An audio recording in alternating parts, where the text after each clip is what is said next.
I love getting into the Zoom story. You know, we're many of us users of Zoom, but why now a strong set of numbers? Like, what was it in the calendar period, in the fiscal quarter, that you saw through the numbers? Yeah, thanks. First, thanks for having me. It's so great to be here and talk about the stock. What we delivered yesterday has really been what we have been working on and delivering consistently over the last several quarters.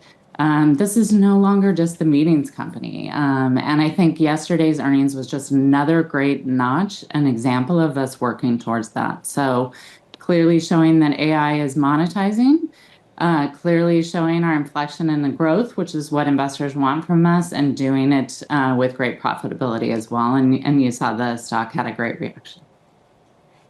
Michelle, this is a sincere question, even if in the first instance you might come across as far-fetched. Okay. If I am invited to a meeting at some point and it's not Zoom, it might be a WebEx, it might be the tool of another larger tech company. Mm-hmm. What's your pitch to that business that they should still be thinking about using Zoom? Because clearly, like, there's a world where there are options, right? There is a world where people are not using Zoom. Yeah. I mean, look, I would say, a couple of years back, the pitch was best quality. When you can't afford to have the meeting go down, you want the reliability, you want the quality, you want the innovation. But look, Zoom is in a very different place where, a lot of where we're going as a company is this concept of a system of action. What we can see inside the company, what we can see outside the company with things like customer experience, right, and the power of what it looks like when AI gets stitched in between those things. And so more now so, I think we move to the kind of real tangible AI value. I heard the story earlier, the real tangible AI value that we're already delivering for our customers. The data point that jumped out at me is that those users that are paying and willing to pay for the AI companion, I think almost tripled year on year in that period. What's behind that? I mean, it's not just video conferencing, right? It's people saying, okay, well, I'll use this as a workspace. Yeah, it's a great question. So we said that our paid MAU went up 184%. And really what's behind that? Like, look, it started out as meeting summaries.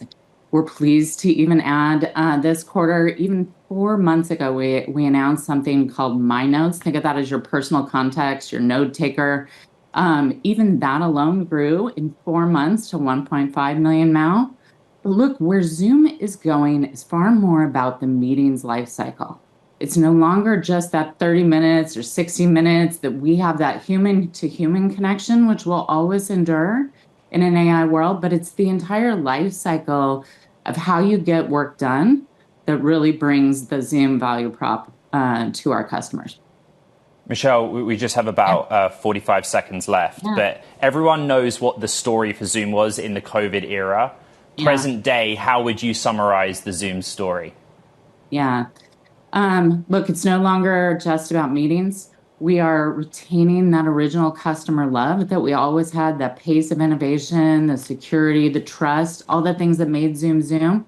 But where we're going is all about system of action. The context that we have from all of the things that you do inside the organization to outside of the organization. And we're all about taking those conversations and moving them to completion. Because when we know that we do, we add tremendous value for our customers. And look, you saw the results for us financially, right? We're maintaining profitability, revenue growing, high cash flow generation. So we're super excited about where things are going at Zoom.